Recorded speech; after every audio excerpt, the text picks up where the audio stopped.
എല്ലാ പ്രിയ സുഹൃത്തുക്കൾക്കും നമ്മുടെ റിസർച്ച് ഓഫീസറിന്റെ വെബിനാറിലേക്ക് സ്വാഗതം.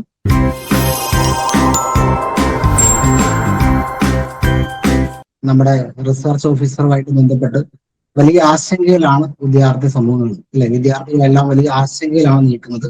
കാരണം തികച്ചും ഒരു നിരപരാധപരമായിട്ടുള്ള സമീപനമാണ് കേരള PSCയുടെ ഭാഗത്തു നിന്നുണ്ടായത്. പക്ഷേ എങ്കിൽ പോലും എക്സാമിന്റെ ഡേറ്റ് ഡിക്ലെയർ ചെയ്തിട്ടുള്ളതാണ്. അപ്പൊ നമുക്ക് ഈ ചെറിയ സമയത്തിനുള്ളിൽ എങ്ങനെ ഈ സിലബസിനെ മനസ്സിലാക്കാം, ഏത് സ്ട്രാറ്റജിയിലൂടെയാണ് നമുക്ക് മുന്നോട്ട് പോകാൻ കഴിയുക എന്നുള്ളതാണ് നമ്മുടെ ആത്യന്തികമായിട്ട് ഈ വെബിനാർ കൊണ്ട് ഉദ്ദേശിക്കുന്നത്. അപ്പം നമുക്ക് നമ്മുടെ എല്ലാ ആശങ്കകളും, നിങ്ങൾക്ക് പല ആശങ്കകൾ എക്സാം ഡേറ്റിൽ ഉണ്ടാവും, അല്ലെ? പഴയ എക്സാമിനെ പറ്റിയുള്ള ആശങ്ക ഉണ്ടാവും. ഇതിലെ സിലബസ് അപ്ഡേറ്റ് ചെയ്ത സിലബസിന് എന്ത് രീതിയിലാണ് നമ്മൾ മുന്നോട്ട് പോകാൻ സാധിക്കുന്ന എന്നുള്ള രീതിയിൽ പലതരത്തിലുള്ള ആശങ്കകൾ ഉണ്ടാവും. നമ്മളെല്ലാ ആശങ്കകളും ഈ വെബിനാറിലൂടെ നമ്മൾ മാക്സിമം പരിഹരിക്കാനാണ് ശ്രമിക്കുന്നത്.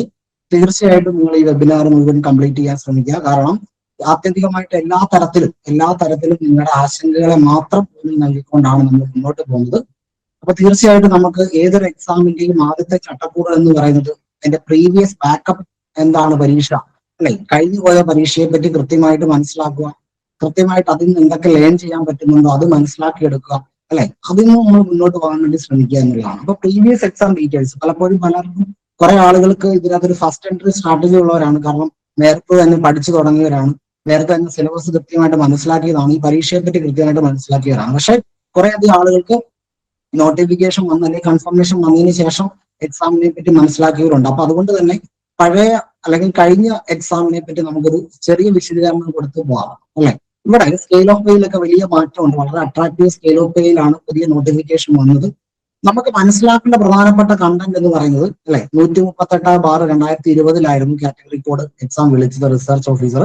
ആപ്ലിക്കേഷൻ റിസീവ്ഡ് 13,740 9,887 പേര് എന്ത് ചെയ്തിട്ടുണ്ട്, അഡ്മിറ്റ് ചെയ്ത് കൊടുത്തിട്ടുണ്ട്. എന്ന് വെച്ചാൽ കൺഫർമേഷനിലേക്ക് വന്നിട്ടുണ്ട്. എക്സാം ഡേറ്റ് എന്നായിരുന്നു?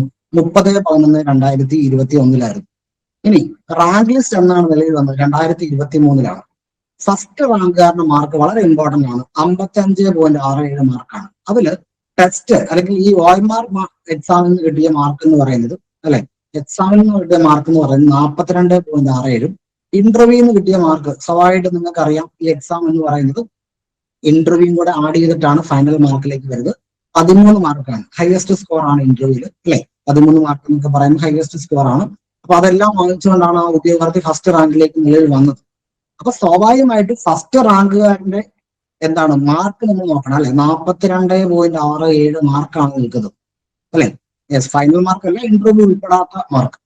അപ്പൊ മനസ്സിലാക്കണം, നമ്മൾ സാധാരണഗതിയിൽ ഒരു എന്താണ് ജനറൽ PSCയുടെ ഒരു കട്ട് ഓഫ് ഒക്കെ ഏത് റേഞ്ചിൽ പോകുന്നതാണ്? LD ആയിക്കോട്ടെ, മറ്റു പരീക്ഷകളുടെ എല്ലാം, അല്ലെ? ഏത് കട്ട് ഓഫിൽ പോകുമ്പോഴാണ്? കാരണം സബ്ജക്ട് സ്പെസിഫിക് ആയിട്ട് മാത്രം നടക്കുന്ന പരീക്ഷകളുടെ പ്രത്യേകതയാണ്.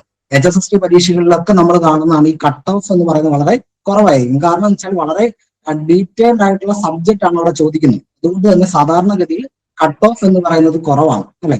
ടോട്ടൽ അഡ്വൈസ് എപ്പോൾ പോയി? 19 അഡ്വൈസ് മൊത്തത്തിൽ പോയിട്ടുണ്ട്. ലാസ്റ്റ് അഡ്വൈസ് പോയത് 17/11/2025.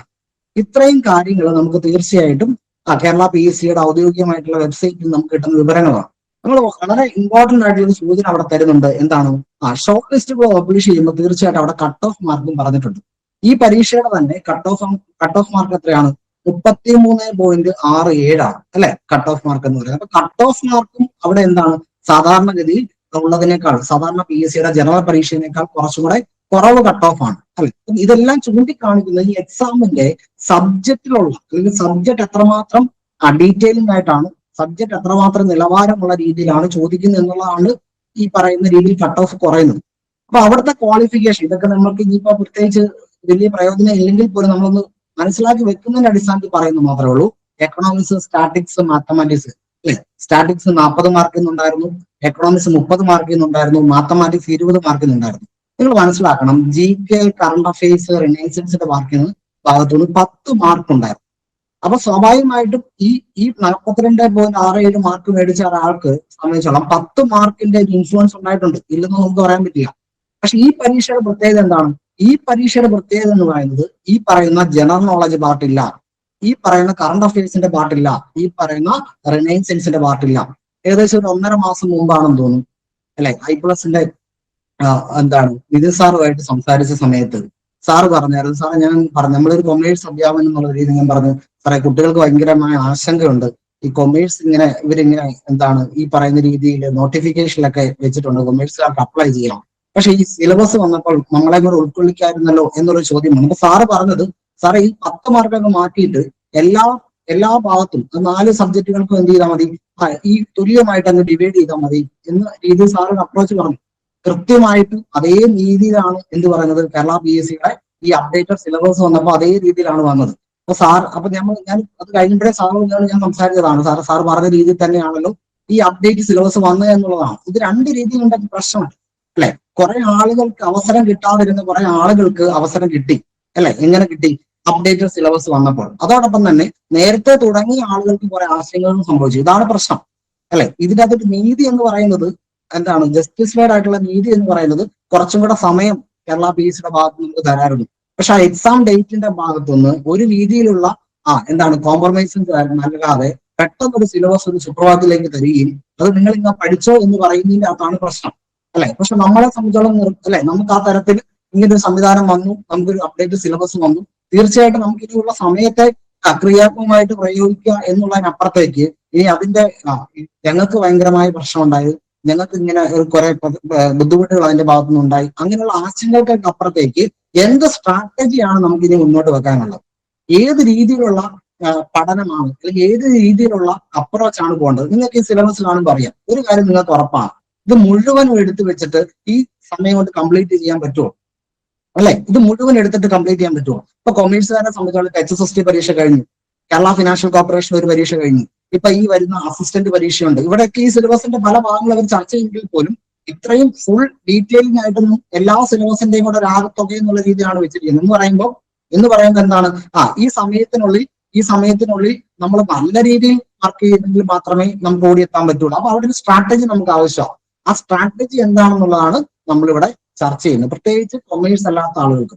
പുതിയ എക്സാമിലേക്ക് കടന്നു വന്നാൽ, പുതിയ എക്സാമിന്റെ ഡീറ്റെയിൽസിലേക്ക് കടന്നു വന്നാൽ മനസ്സിലാകും അല്ലെ. കാറ്റഗറി കോഡൊക്കെ എപ്പോഴും നമുക്ക് ഉണ്ടായിരിക്കണം, നമ്മുടെ മനസ്സിലുണ്ടായിരിക്കണം. 414/2025 അല്ലെ. വളരെ അട്രാക്റ്റീവ് ആയിട്ടുള്ള സ്കെയിൽ ഓഫ് പേ ആണ്, ക്ലിയർ ആണ് അല്ലെ. ലാസ്റ്റ് ഡേറ്റ്, ഗസ്റ്റ് ഡേറ്റ് അതൊക്കെ നിങ്ങൾക്ക് കൃത്യമായി കിട്ടിയിരിക്കുന്ന വിവരമാണ് അല്ലെ. Yes, clear. ഇനി ഇവിടുത്തെ ക്വാളിഫിക്കേഷനെ പറ്റി ഇപ്പോഴും കുറച്ച് ആളുകൾക്ക് സംശയമുണ്ട് കേട്ടോ. റിക്വയർഡ് ക്വാളിഫിക്കേഷൻ എന്ന് പറയുന്നത് പോസ്റ്റ് ഗ്രാജുവേറ്റ് ആയിട്ടുള്ള ആളുകൾക്ക് അപ്ലൈ ചെയ്യാൻ പറ്റുള്ളൂ കേട്ടോ. ഒരുപാട് ആളുകൾക്ക് സംശയമുണ്ട്. എക്കണോമിക്സ്, സ്റ്റാറ്റിക്സ്, മാത്തമാറ്റിക്സ്, കൊമേഴ്സ് ഇതിൽ PG ഉള്ളവർക്കാണ് ഇതിന്റെ അടിസ്ഥാന യോഗ്യത എന്ന് പറയുന്നത്. ഇനി ഇതിനകത്ത് ഒരു അഡീഷണൽ ആയിട്ടുള്ള കോഴ്സ് പറയുന്നതാണ് അല്ലെ. ഇപ്പൊ മാത്തമാറ്റിക്സുകാർക്ക് പറയുന്ന കോഴ്സ് ഇതാണ് അല്ലെ. സ്റ്റാറ്റിക്സ് എന്ത് ചെയ്തിരിക്കണം, അറ്റ്ലീസ്റ്റ് അവർ ബാച്ചിലർ ഡിഗ്രിയിലെങ്കിൽ UG ലെവലിൽ പഠിച്ചിരിക്കണം.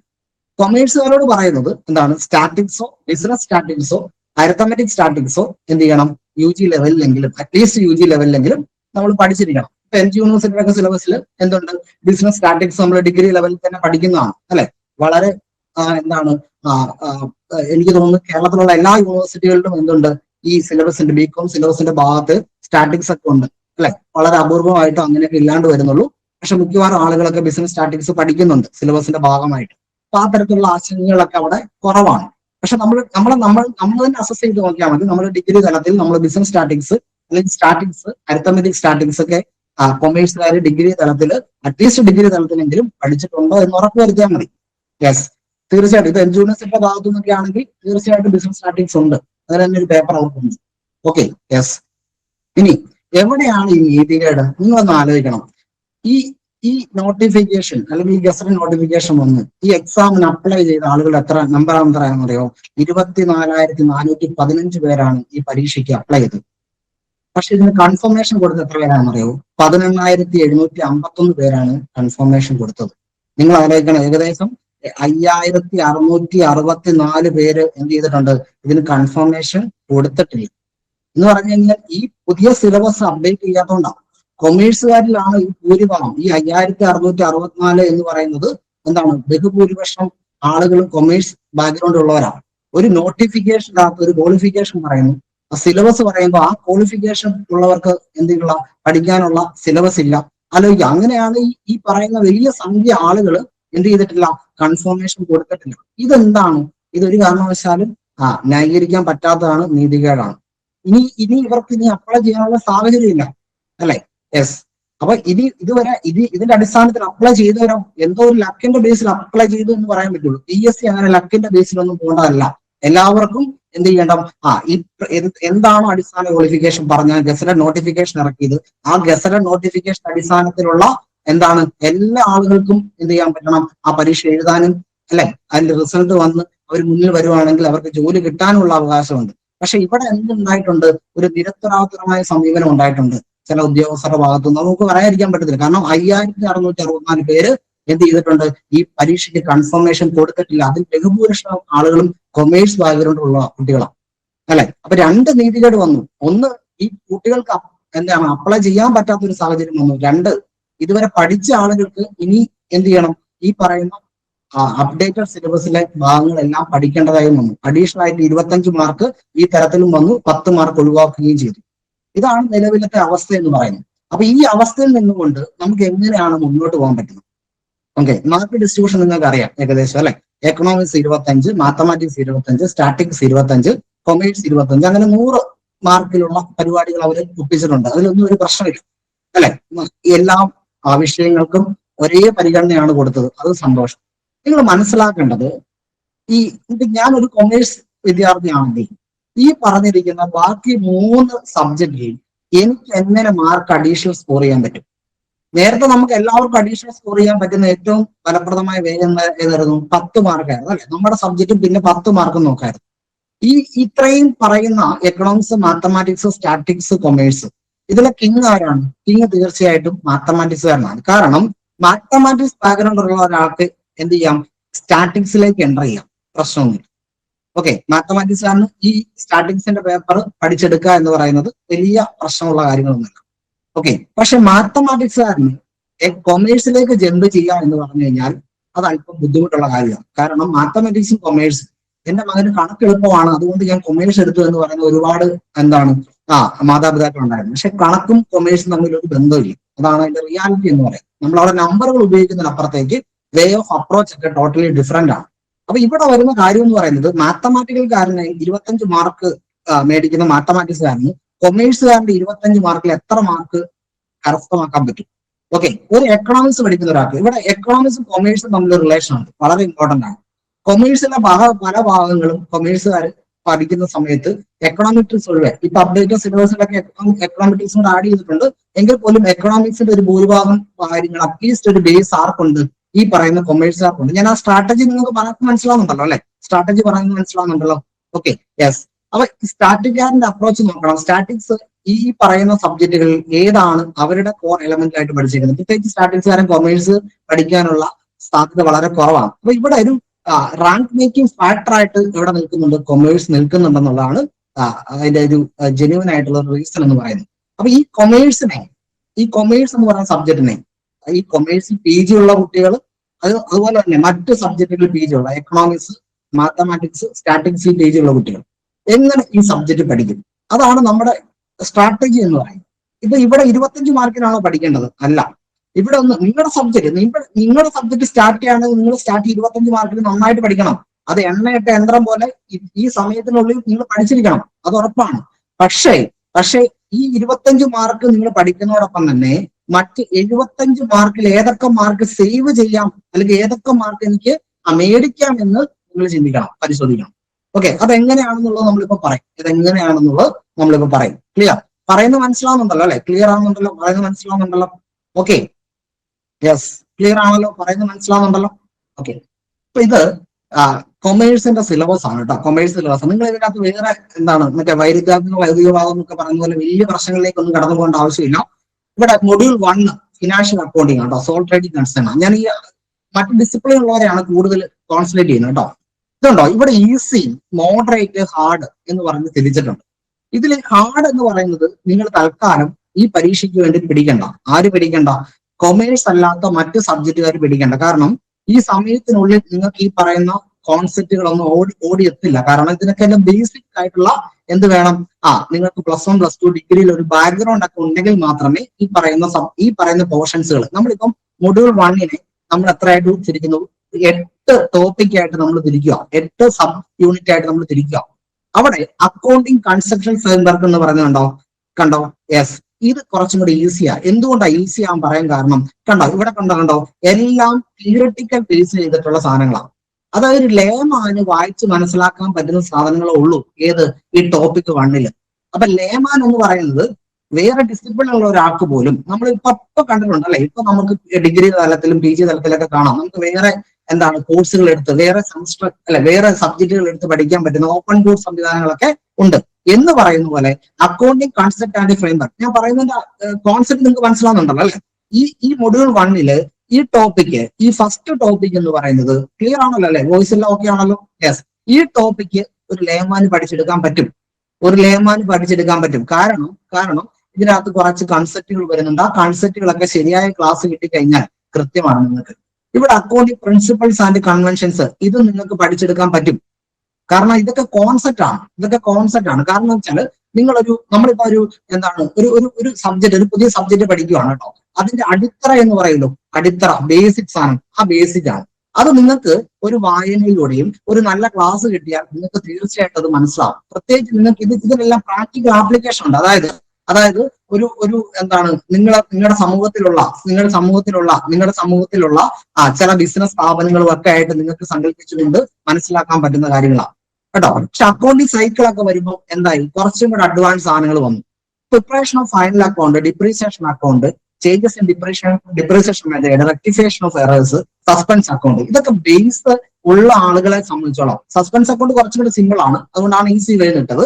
പക്ഷെ ഈ പറയുന്ന 4, 5, 6, 7 മൊഡ്യൂള് ഇത് അല്പം ലേമാൻ മാറിയിട്ട് അവിടെ സബ്ജക്ട് നോളജ് ഉള്ള ആളുകൾക്കാണ് പഠിക്കാൻ പറ്റുന്നത്. മനസ്സിലാണോ? നിങ്ങൾ ഇവിടെ നമ്മൾ ഡിവൈഡ് ചെയ്ത് കണ്ടിട്ടുണ്ടോ?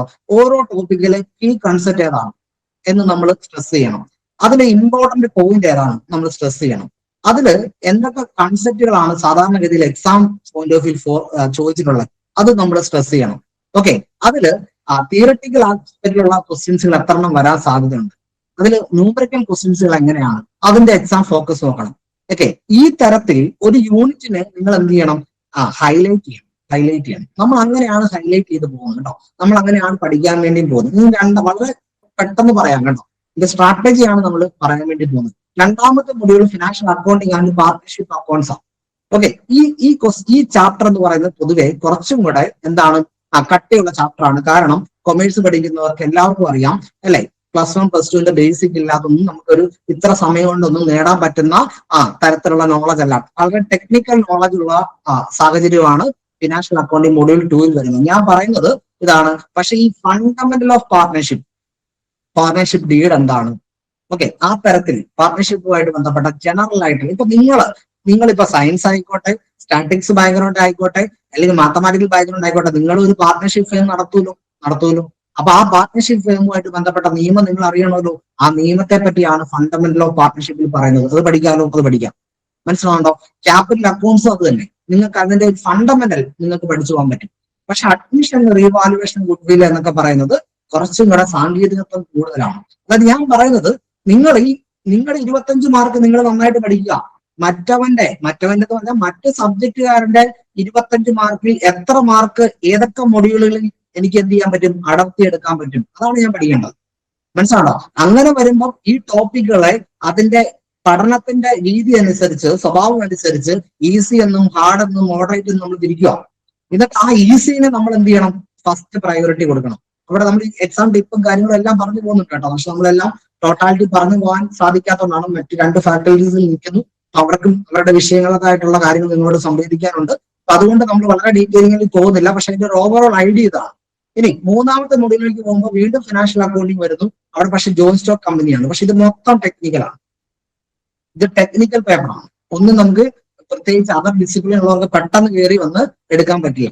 ഇതേ അവസ്ഥ ആർക്കുണ്ട്? കൊമേഴ്സുകാരൻ സ്റ്റാറ്റിക്സിൽ പോകുമ്പോഴും, എക്കണോമിക്സിൽ പോകുമ്പോഴും, മാത്തമാറ്റിക്സിൽ പോകുമ്പോഴും എന്ത് ചെയ്യുന്നുണ്ട്? കൊമേഴ്സുകാരൻ ഫേസ് ചെയ്യുന്നുണ്ട്. ഞാൻ പറയുന്നത് കൊമേഴ്സ് അല്ലാത്ത ആളുകൾ കൊമേഴ്സിലേക്ക് വരുമ്പോൾ ഉള്ള വിഷയമാണ്. കൊമേഴ്സുകാരനെ സംബന്ധിച്ചുള്ള ഈ സിലബസുകളൊക്കെ ഈ സമയത്തിൽ കൃത്യമായിട്ട് തീർക്കാൻ പറ്റും. അതിലൊരു തർക്കമില്ല. കാരണം അവർ പഠിച്ചതും ബന്ധപ്പെട്ടതും ഡിഗ്രി തൊട്ട് അല്ലെങ്കിൽ +1 +2 തൊട്ട് ഡിഗ്രി PG തലത്തിൽ പഠിച്ചു വന്നതും കേട്ടതും കണ്ടതുമായ കാര്യങ്ങളുള്ളൂ. ഞാൻ അതർ ഡിസിപ്ലിൻ ഉള്ളവരെയാണ് കൂടുതൽ എന്ത് ചെയ്യുന്നത് ഇതിലേക്ക് കൊണ്ടുവരാൻ ശ്രമിക്കുന്നത്. കാരണം ബാക്കിയുള്ളവർക്കൊന്നും ഞാൻ ഇതൊന്നും പറഞ്ഞു തരേണ്ട ആവശ്യമില്ല. ഡയറക്റ്റ് MCQ ഒന്ന് സ്റ്റാർട്ട് ചെയ്താൽ മാത്രം മതി.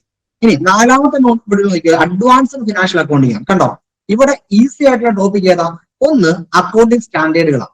ഇത് എന്താണെന്ന് പറയുക, അക്കൗണ്ടിങ് സ്റ്റാൻഡേർഡുകൾ എന്ന് പറയുന്നത് ഇപ്പൊ 1, 2, 3, 4 അങ്ങനെ കുറെ സ്റ്റാൻഡേർഡുകൾ പറയാം. എന്നിട്ട് ഒന്നിൽ അക്കൗണ്ടിങ് സ്റ്റാൻഡേർഡ് 1ൽ ഏതിനെ പറ്റിയാണ് പറയുന്നത്, അക്കൗണ്ടിങ് സ്റ്റാൻഡേർഡ് 2ൽ ഏതിനെ പറ്റിയാണ് പറയുന്നത്, അങ്ങനെ ചോദ്യങ്ങൾ വരുത്തുന്നു. അതായത് ഒരു റൂട്ട് ലേണിംഗ് എന്ന് പറയുമ്പോൾ എന്താണ്, ഒരു മെമ്മറൈസേഷൻ പ്രോസസ്സിലൂടെ, ഒരു റീകോൾ പ്രോസസ്സിലൂടെ നിങ്ങൾക്ക് ഈ ടോപ്പിക് 1 പഠിക്കാൻ പറ്റും.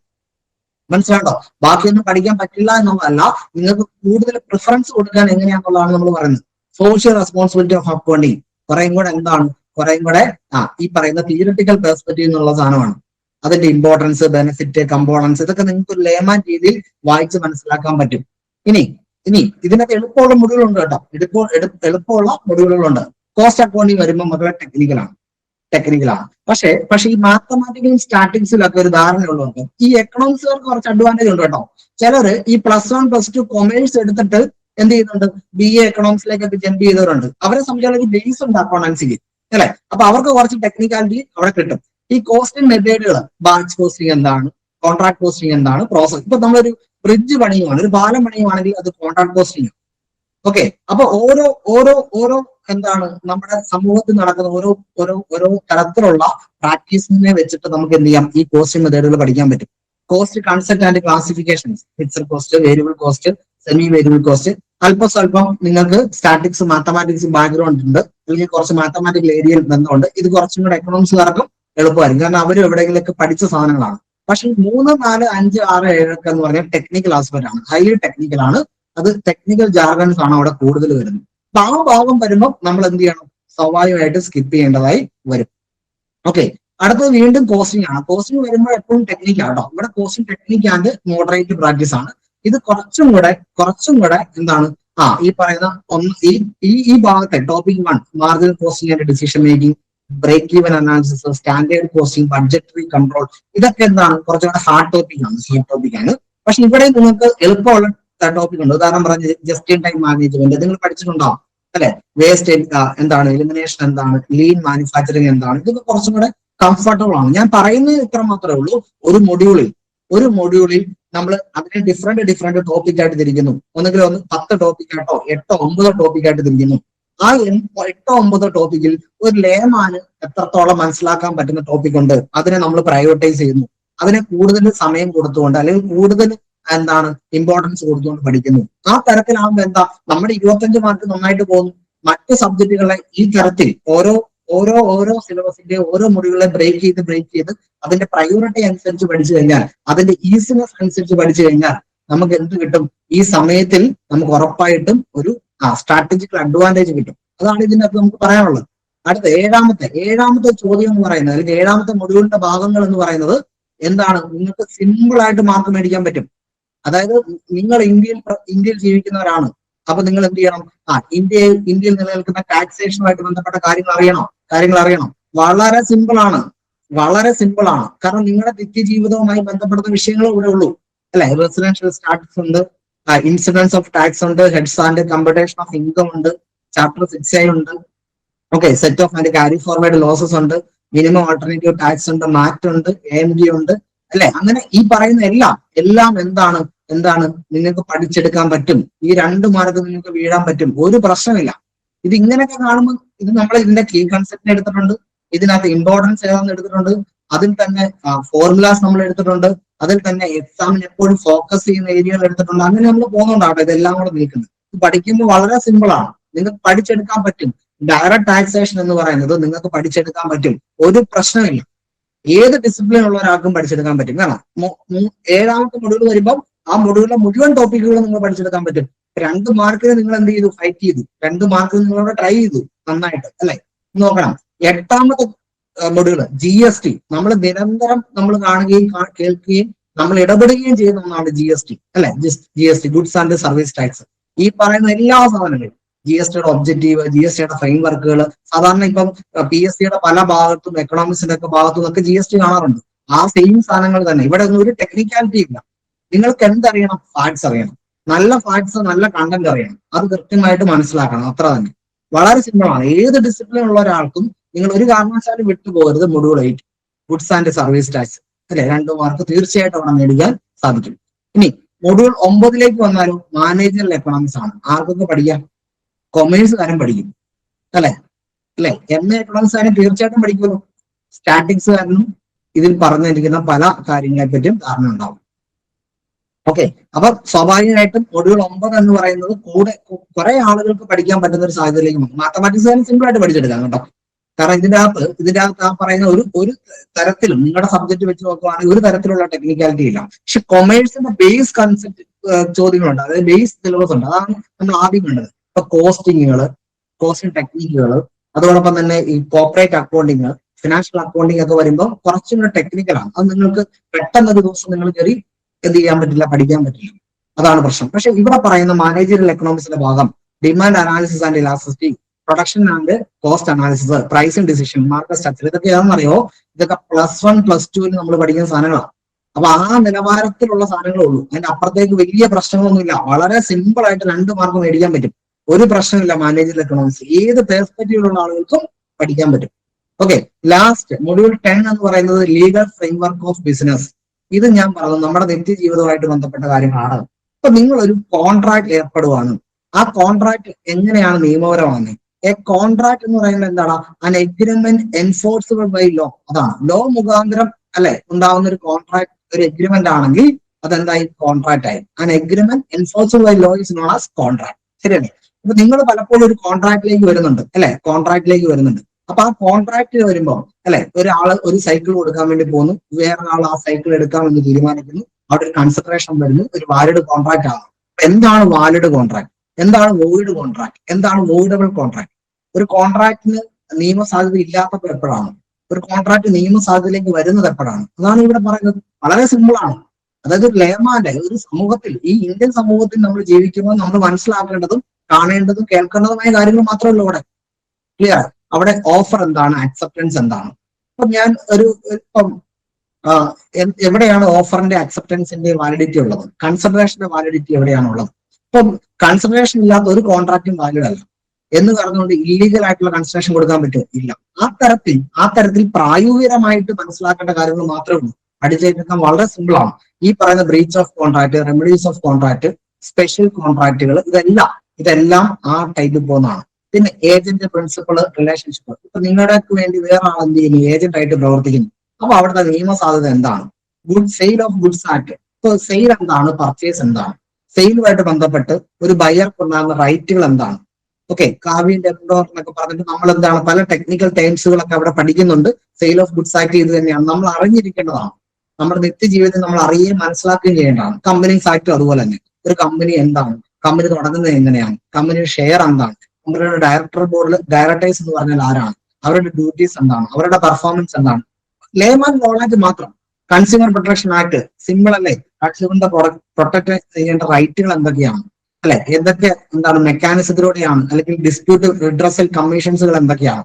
ഇതൊക്കെ എന്ന് പറഞ്ഞാൽ നമ്മൾ നിത്യജീവിതത്തിൽ പഠിക്കുകയും മനസ്സിലാക്കുകയും പത്രത്തിലൊക്കെ വരുകയും കാണുകയും ചെയ്യുന്ന കാര്യങ്ങളൊക്കെ ഉള്ളൂ. പിന്നെ എന്താണ് ഈ കൊമേഴ്സ് റെഗുലേഷൻസ് ഒക്കെ നമ്മൾ എന്താണ് ലോ റേഞ്ച് ആണ്. അതൊക്കെ നമുക്ക് വായിച്ച് മനസ്സിലാക്കാനേ പറ്റും. നെഗോഷ്യബിൾ ഇൻസ്ട്രുമെന്റ് ആക്ട്, ഉദാഹരണം ചെക്ക് ഒരു നെഗോഷ്യബിൾ ഇൻസ്ട്രുമെന്റ് അല്ലെ? അപ്പൊ നമ്മൾ ക്രോസ് ചെക്ക് കാണാറുണ്ട് അല്ലെ? യെസ്. പിന്നെന്താ ക്രോസ് ചെക്കിൽ ബാങ്കിന്റെ പേര് എഴുതി കാണാറുണ്ട്. അപ്പൊ ചെക്ക് ഒരു നെഗോഷ്യബിൾ ഇൻസ്ട്രുമെന്റ് ആണ്. ബിൽ ഓഫ് എക്സ്ചേഞ്ച് ഒരു നെഗോഷ്യബിൾ ഇൻസ്ട്രുമെന്റ് ആണ്. പ്രോമിസറി നോട്ട് നെഗോഷ്യബിൾ ഇൻസ്ട്രുമെന്റ് ആണ്. ഇങ്ങനെയുള്ള നെഗോഷ്യബിൾ ഇൻസ്ട്രുമെന്റിനെ പറ്റി പഠിക്കുന്നു. അതിന്റെ ഫീച്ചേഴ്സ്, അതിന്റെ ഇമ്പോർട്ടൻസ്, അതിന്റെ ലോ റിലേറ്റഡ് ആയിട്ടുള്ള ഇമ്പോർട്ടന്റ് കണ്ടന്റുകൾ, അതിന്റെ ഡിഫറൻസ്, അത്ര മാത്രമേ ഉള്ളൂ. അതായത് 3 മാർക്ക് മേടിക്കാം. ഏത് നിങ്ങൾ സ്റ്റാറ്റിക്സ് ആയിക്കോട്ടെ, നിങ്ങൾ എക്കണോമിക്സ് പഠിക്കുന്നവരായിക്കോട്ടെ, നിങ്ങൾ ഈ പറയുന്ന മാത്തമാറ്റിക്സ് പഠിക്കുന്നവരായിക്കോട്ടെ, ഈ 3 മാർക്ക് നിങ്ങളുടെ കൈവെള്ളയിലാണ്. കാരണം ഞാൻ എപ്പോഴും പറയുന്നത്, ഈ ടെക്നിക്കൽ പെർസ്പെക്റ്റീവ് നിങ്ങൾ വിടുക. സബ്ജക്റ്റിന്റെ ടെക്നിക്കൽ പെർസ്പെക്റ്റീവ് അല്ലാതെ ഒരു ലേമാന് നേരിട്ട് മുന്നോട്ട് വന്ന് പഠിക്കാൻ പറ്റുന്ന മാർക്കാണ് ഈ 3 മാർക്ക് എവിടെ ഉള്ളത്? മൊഡ്യൂൾ 10 അതാണ്. മനസ്സിലാണോ? അപ്പൊ നമ്മളെ സംബന്ധിച്ചോളം എന്താണ് വേണ്ടത്? ഒരു സ്ട്രാറ്റജിയാണ് വേണ്ടത്. എന്ത് സ്ട്രാറ്റജിയാണ് വേണ്ടത്? ആദ്യത്തെ സ്ട്രാറ്റജി എന്ന് പറയുന്നത് മൊഡ്യൂൾ വൈസ് എല്ലാം ഞാൻ പറഞ്ഞത്. നിങ്ങൾക്ക് ഇതുമായിട്ട് ബന്ധപ്പെട്ട ക്ലാസ്സുകൾ, ഇതിന്റെ MCQ ആയിട്ട് ബന്ധപ്പെട്ട കാര്യങ്ങൾ, നിങ്ങൾക്ക് ഇതിന്റെ PDF നോട്ട് എല്ലാം നിങ്ങൾക്ക് ആപ്പിൽ അവൈലബിൾ ആവുന്ന രീതിയിലാണ് ക്ലാസ്സുകൾ മുന്നോട്ട് പോകുന്നത്. ഞാൻ പറയുന്നത് ഈ സമയത്തിനുള്ളിൽ നമ്മൾ ഇനിയിപ്പം ഭയന്നിരുന്നിട്ടോ, നമ്മൾ ഇനി പേടിച്ചിരുന്നിട്ടോ, നമ്മൾ കുറെ നാൾ പഠിച്ചതിന്റെ കഷ്ടപ്പാടുകൾ ഓർത്തിരുന്നിട്ടോ കാര്യമില്ല. ഇനിയുള്ള സമയത്തെ ഏറ്റവും നല്ല രീതിയിൽ എങ്ങനെ വിനിയോഗിക്കാൻ പറ്റും, അതാണ് നമ്മൾ ചിന്തിക്കേണ്ടത്. ഇനിയുള്ള സമയത്ത് നമുക്ക് നമ്മുടെ 25 മാർക്ക് നമുക്ക് എന്ത് ചെയ്യണം, സേവ് ചെയ്യണം. പിന്നെ എന്ത് ചെയ്യണം, ഈ പറയുന്ന കൊമേഴ്സ് ഡിസിപ്ലിൻ ഒരാൾ ചിന്തിക്കുന്ന രീതിയിലാണെങ്കിൽ എന്റെ 25 മാർക്ക് ഞാൻ കൊമേഴ്സ് നന്നായിട്ട് പഠിച്ചെടുക്കണം. പിന്നെയുള്ള 75 മാർക്ക് അത് ഏതൊക്കെ ഡിസിപ്ലിൻ എങ്ങനെയൊക്കെ എനിക്ക് വാങ്ങിക്കാൻ പറ്റും എന്നാണ് ആലോചിക്കേണ്ടത്. ഇപ്പൊ കൊമേഴ്സ് അല്ലാത്തൊരു കുട്ടി വന്നിട്ട് കൊമേഴ്സ് സിലബസിനെ പഠിക്കണമെങ്കിൽ ഈ ഒരു അപ്രോച്ച് പഠിക്കണം. ഇത് നമ്മൾ ഡെമോ ആയിട്ട് പറഞ്ഞു കേട്ടോ. നമ്മൾ ക്ലാസ്സിലേക്ക് എൻ്റർ ചെയ്യുമ്പോൾ കൃത്യം നിങ്ങൾക്ക് അവിടെ ഒരു ഗൈഡ് ലൈൻസ് കിട്ടും കേട്ടോ. നിങ്ങൾ ഏത് ഡിസിപ്ലിൻ ആണോ ആ ഡിസിപ്ലിൻ ഉള്ളവർ എങ്ങനെയാണ് പോകേണ്ടത് എന്നുള്ള കൃത്യമായ ഗൈഡ് ലൈൻസ് അവിടെ നിങ്ങൾക്ക് കിട്ടും. ആ അപ്രോച്ച് വേണം നിങ്ങളത് പഠിച്ചു പോകാൻ. വെറുതെ കാട് കയറി വെടിവെച്ച് പോയിട്ട് ഒരു കാര്യമില്ല. സമയത്തെ അതിന്റെ പ്രയോറിറ്റി അനുസരിച്ച് നമ്മൾ എന്ത് ചെയ്യണം, മുന്നോട്ട് പോകണം. അപ്പം ഇപ്പൊ ഞാൻ പറഞ്ഞില്ല, നമ്മളൊരു ഒരു ഫൈറ്ററിന്റെ രീതിയിലാണ് നിൽക്കുന്നത് അല്ലെ, ഒരു യുദ്ധകാല സമീപത്തിലാണ് നമ്മൾ നിൽക്കുന്നത്. അപ്പം അവിടെ എടുക്കേണ്ട ഒരു സ്ട്രാറ്റജി എന്താണ്, അവിടെ എടുക്കേണ്ട ഒരു പൊതു നയം എന്താണ്, ഒരു രീതി എന്താണ്, ഒരു സമീപനം എന്താണ്, അതാണ് കൃത്യമായിട്ട് നമ്മൾ മനസ്സിലാക്കേണ്ടത്. അപ്പൊ ഈ പരീക്ഷയ്ക്ക് നമ്മൾ നോക്കേണ്ടത് സിലബസിനെ എങ്ങനെ നമുക്ക് ഹൈലൈറ്റ് ചെയ്യാൻ പറ്റും, ഈ സിലബസിനെ എങ്ങനെ നമുക്ക് മുന്നോട്ട് കൊണ്ടുപോകാൻ പറ്റും, അതാണ് നമ്മൾ നോക്കേണ്ടത്. അപ്പൊ ഞാൻ പറഞ്ഞല്ലോ പുതിയ സിലബസ് ആണ്. അപ്പൊ എന്താണ് പുതിയ ഓപ്പർച്യൂണിറ്റി അല്ലെ. ഫസ്റ്റ് എൻട്രി സ്ട്രാറ്റജി നമ്മൾ എപ്പോഴും മാർക്കറ്റിംഗ് പറയും. ആദ്യമായി ഒരു മാർക്കറ്റിലേക്ക് എൻട്രി ചെയ്യുന്നവർക്ക് എപ്പോഴും എന്തുണ്ട്, ഒരു അഡ്വാൻറ്റേജ് ഉണ്ട്. പക്ഷെ ഇവിടെ എന്താണ്, എല്ലാവർക്കും ഇപ്പം ഈക്വൽ ഓപ്പർച്യൂണിറ്റി ആണ്. കാരണം പുതിയ സിലബസ് ആണ്, പുതിയ ഓപ്പർച്യൂണിറ്റി ആണ്. എല്ലാവരും കൺഫ്യൂഷൻ ആയിട്ട് നിൽക്കുകയാണ് അല്ലെ. എവരി വൺ ഈസ് കൺഫ്യൂഷൻ അല്ലെ. എല്ലാവരും പലതരത്തിലുള്ള സംശയങ്ങൾ, എവിടെ തുടങ്ങണം, എങ്ങനെ തുടങ്ങണം അല്ലെ. ഞാൻ സ്റ്റാർട്ട് ചെയ്യാണ് കൊമേഴ്സ്, ഞാൻ പോയി എന്ത് പഠിക്കാനാണ് അല്ലെ, ഞാൻ മാത്തമാറ്റിക്സ് ആണ്, ഞാൻ കൊമേഴ്സ് വന്നിട്ട് എന്ത് നോക്കാനാണ് എന്നുള്ള ആശങ്കയിൽ നിൽക്കുമ്പോൾ നമ്മൾ എന്ത് ചെയ്യുന്നു, നല്ല പ്രിപ്പറേഷൻ ആയിട്ട് മുന്നോട്ട് പോകുന്നു. അതാണ് നമ്മൾ വളരെ സിസ്റ്റമാറ്റിക് ആയിട്ട് വളരെ സ്ട്രാറ്റജിക്കൽ ഓറിയന്റഡ് ആയിട്ടുള്ള പ്രിപ്പറേഷനോട് മുന്നോട്ട് പോകുന്നു. എക്സാമിന് ഏറ്റവും ഡിമാൻഡഡ് ആയിട്ട് നമ്മൾ എന്ത് ചെയ്യുന്നു, കവർ ചെയ്യുന്നു. അതാണ്. അപ്പൊ സമയമാണ്, ഞാൻ പറഞ്ഞല്ലോ ഏറ്റവും വലിയ വാല്യൂ എന്ന് പറയുന്നത്. പ്രത്യേകിച്ച് ഞാൻ നിങ്ങളോട് പറയേണ്ട ആവശ്യമില്ല, സമയമാണ്. ആ സമയത്തെ ഏറ്റവും മനോഹരമായ രീതിയിൽ, ആ സമയത്തെ ഏറ്റവും നല്ല രീതിയിൽ എന്ത് ചെയ്യുക, മുന്നോട്ട് വെക്കുക. അതാണ് ഇതിനകത്ത് പറയാനുള്ളത്. ക്ലിയർ ആണല്ലോ? ഓക്കെ കേട്ടോ. കൊമേഴ്സിനെ ഓർത്ത് നിങ്ങൾ കൊമേഴ്സ് പഠിച്ചവരായിക്കോട്ടെ, അത് ഡിസിപ്ലിൻ ഉള്ളവരായിക്കോട്ടെ, കൊമേഴ്സിനെ നോക്കി നിങ്ങൾ ഭയപ്പെടേണ്ട ഒരു പ്രശ്നവുമില്ല. വളരെ എന്താണ് നല്ല രീതിയിൽ നമുക്ക് അവിടെ കൈകാര്യം ചെയ്യാൻ സാധിക്കുന്നതാണ് കേട്ടോ. യെസ്. അപ്പൊ എന്തെങ്കിലും നിങ്ങൾക്ക് സംസാരിക്കാനുണ്ടെങ്കിൽ, എന്തെങ്കിലും കമന്റ് പറയാനുണ്ടെങ്കിൽ പറയാം. ഇനി പഠിക്കാൻ പറ്റും, തീർച്ചയായിട്ടും ഇനി പഠിക്കാൻ പറ്റും, ഉറപ്പായും പഠിക്കാൻ പറ്റും. അതിനകത്തൊന്നും ഒരു സംശയമില്ല കേട്ടോ. ഇനി പഠിക്കാൻ പറ്റും, അതിലൊന്നും ഒരു സംശയമില്ല. ഓക്കെ. എക്സാം നമുക്ക് വരുന്ന എന്താണ്, എക്സാം എന്താണ്, എക്സാമിന്റെ നിങ്ങൾക്ക് ഡേറ്റ് ജൂൺ 18 എക്സാം വരുന്നത്. ജൂൺ 18 കേട്ടോ, ജൂൺ 18. യെസ്. ഓക്കെ.